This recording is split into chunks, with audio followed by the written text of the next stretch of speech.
All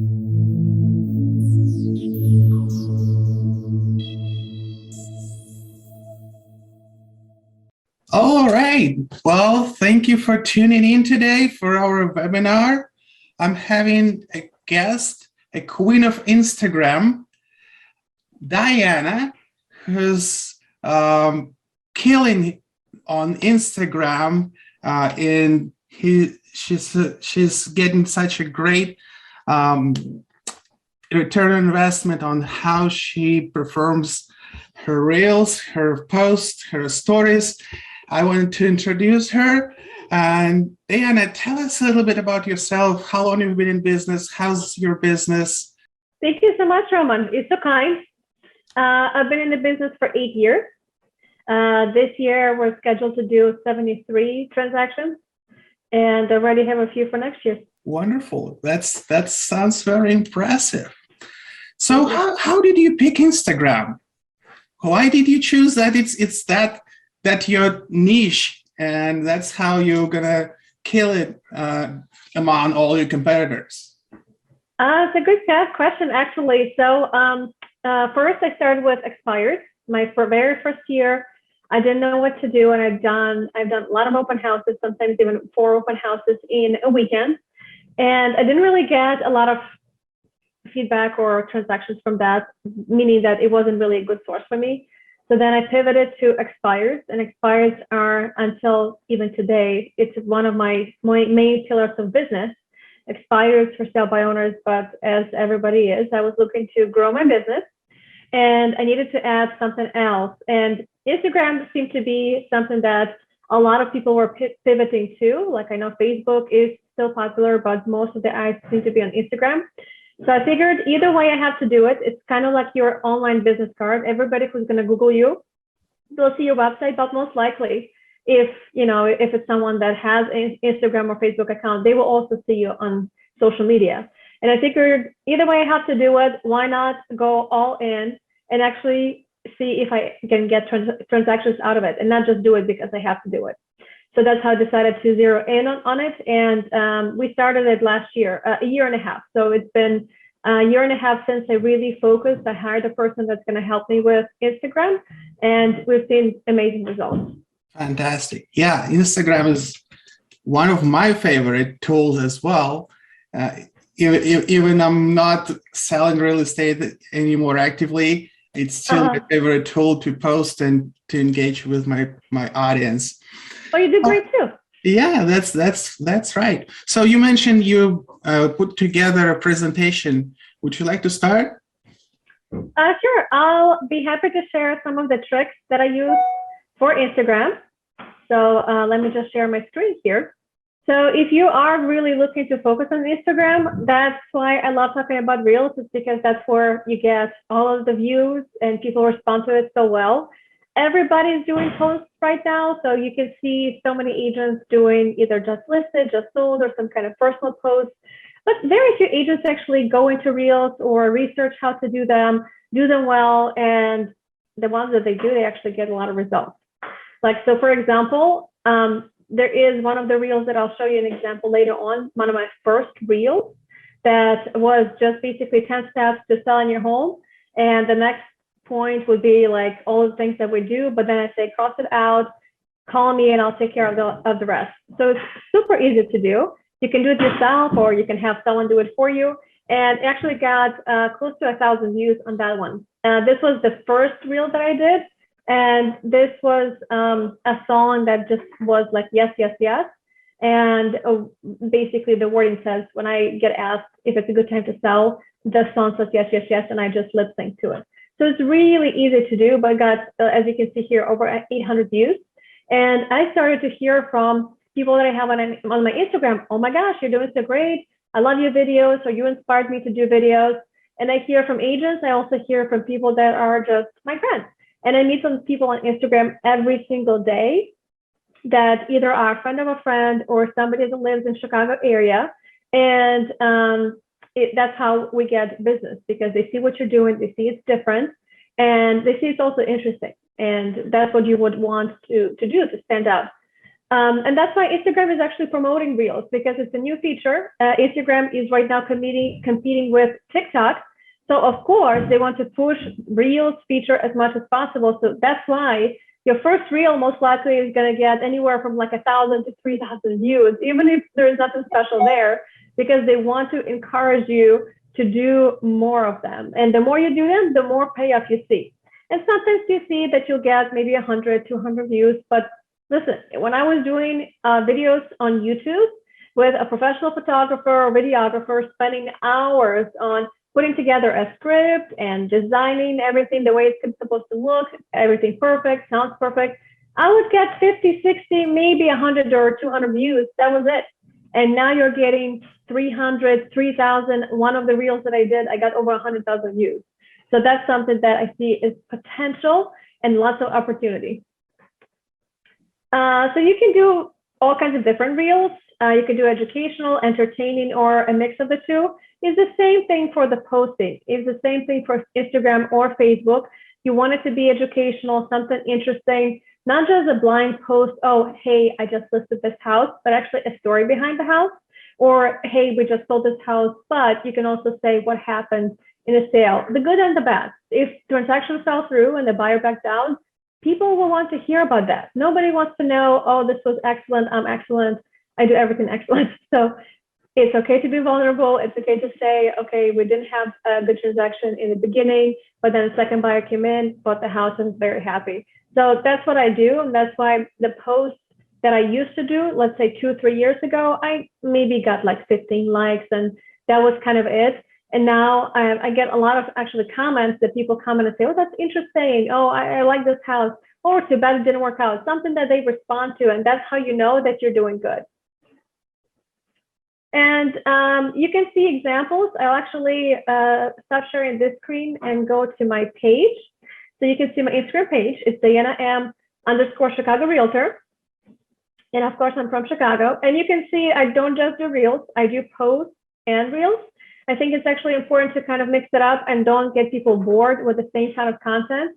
That's why you want to do a post about something educational, then maybe a fun reel, maybe educational reel, and then like a fun post. So you don't want to be like all real estate, and you don't want to be all posts or all reels. So nice mix of everything.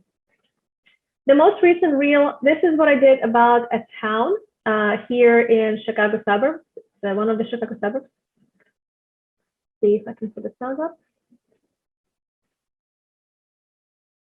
For some reason, we don't get the sound. Okay, well, you guys can kind of see the gist of, and there's subtitles here. Just me talking about the suburb. This one didn't get a lot of views.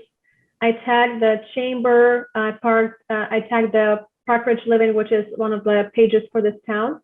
And I just talked about the suburb. I did this, and I did the same thing in my stories. So if you go to my stories, you'll see they actually referenced this reel. There were some stories that kind of went away because they're only 24 hours. But I also post about like cafes that I passed by or something that's going on in that town. And we kind of tie it in together. And one of my stories actually yesterday got over 400 views, which was the highest for us because typically it's like 100, 200. So it seems like people do read the information or view the information on the story. So if you're making any videos, you can share them on the story first and then make them as a video on the reel if you're pre-recording things. But too bad the sound doesn't work. But then you can go back and see this reel. So this one got 107,000 views. It's from friends when Phoebe laughs and she says, "You don't remember?" So this basically, maybe because I have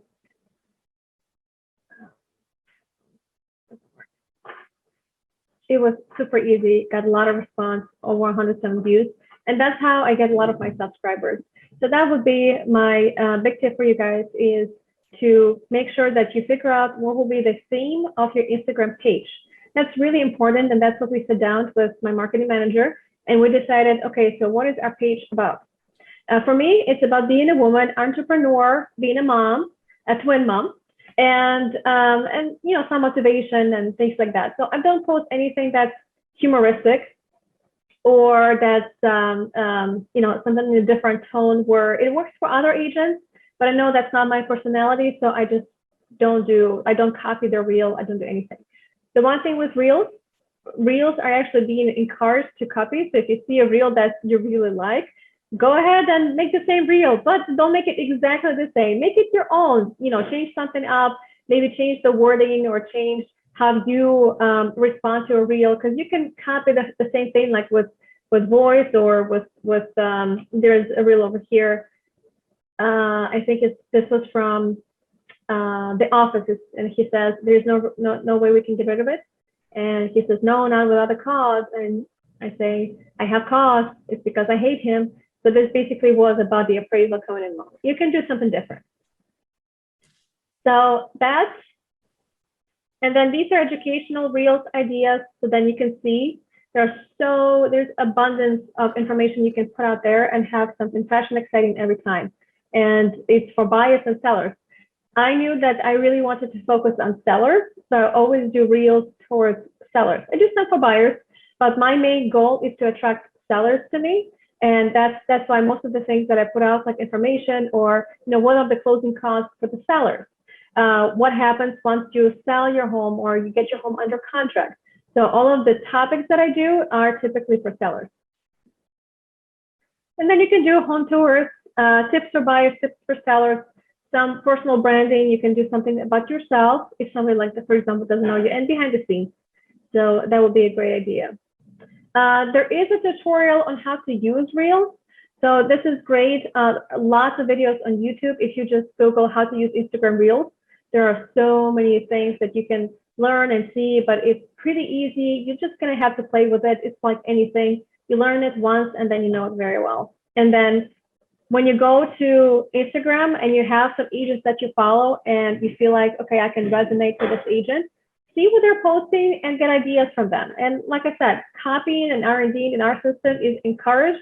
So of course, do it. Everybody's going to be, it's going to be fun and everybody's going to be okay with it. And make sure when you record a reel, you can set obviously the music, the timer now, it can be up to a minute.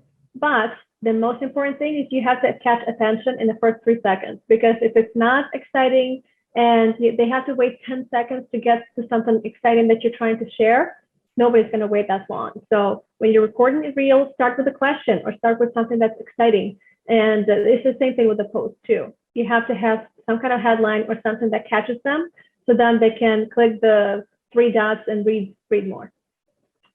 So that's my presentation. Well, beautiful. Thank you so much for sharing. My pleasure. I really enjoyed it, and I'm sure our audience also enjoyed it as well. So if you don't mind, just a few questions before I let you go. I'm sure that people want to know a little more about how you do this. It's so exciting. It's so much information that you already shared. Couple questions I have for you from our audience. Well, first, your equipment. Do you use anything else other than your iPhone? Just a phone. I have a Samsung. It's not perfect, and that's it. Actually, the video stabilization on the newer phones these days is excellent. You don't really need gimbal or anything like that. And the same thing with the microphone. If the phone is close enough, you don't really need a microphone either. Okay, very good, because that's what people always ask me as a coach. What kind of equipment? Do I have to buy that expensive camera? No, our phones are so powerful these days. Mm-hmm. Exactly. Yeah. The other question would be, what would you recommend for hashtags and in reels and regular posts? Mm-hmm. Would they be local? Would they be about the industry? What would you recommend? That's a great question, actually. So you can have, I think, so many hashtags, 30 or so, and that's a lot of hashtags. And I don't think we use anything close to 30, maybe 10, 15, and it has to relate to the post. So you can't post about a house for sale and then say that this is something, different. So it has to relate to what you're talking about. If you're talking about yourself, you can do hashtags for yourself. I have Diana Kitchen as a hashtag. I have Chicago Broker as a hashtag, or Arlington Heights Realtor. So I use all kinds of different hashtags that I think people may look on Instagram. Because I don't know about you guys, but even for me, like when I was looking for makeup artists or for a hairstylist, I actually put on Instagram as a hashtag or as a search, and I searched for Chicago makeup artist or Chicago hairstylist, and that's how I found people. So if you look for real estate agents, people do that too. I actually had quite a few people mention to me that they found me by a hashtag, and it could be something super specific, like all these small towns that we serve. And I can do one post with that hashtag with, for example, Arlington Heights Realtor. The second post could be with Palatine Realtor, but it has to relate to that town. So don't just post it and put that in. It has to relate about real estate or about that town. Great answer. Okay, well, last question, and I will let you go. So what would be the best way to increase the engagement? The best way, I would say, probably to be consistent and not just posting to post it. If you actually think about what will you tell a friend when you see a friend, oh my gosh, this happened to me, this was such a crazy story, and you put that into a post, that is a lot better than doing something like, you know, I'm with Coldwell Banker, so Coldwell Banker gives us ideas for posts, and those are great ideas. Again, it doesn't sound like it's you talking, that it's basically like a canned thing that everybody is using and everybody's posting, like, oh, the spring forward is coming, set your clocks. So, you know, don't do that. Do something original. So it's some funny story. Everybody has a funny or crazy or some kind of interesting story that happens in real estate almost every day. So share it with a picture of yours. It doesn't have to have a picture of that story. Like, for example, something happened to you at the house. You don't have to have a picture of the house. You can post your own picture and then say, oh my gosh, guess what happened to me today? And then that's something that will actually catch people, and they will read more. If that relates to them or makes them laugh or it makes them think like, that's interesting. Mm-hmm. That is how you boost the engagement. Exactly. Beautiful answer. Love it. Thank you so much for your presentation and your time. I would strongly recommend to everyone to follow you, Diane M _ Chicago Realtor. Did I get it right? Yes. Wonderful. So follow Diane on Instagram, and thanks again, and have a wonderful day. Thank you, Roman. Have a great day. Bye-bye. Bye.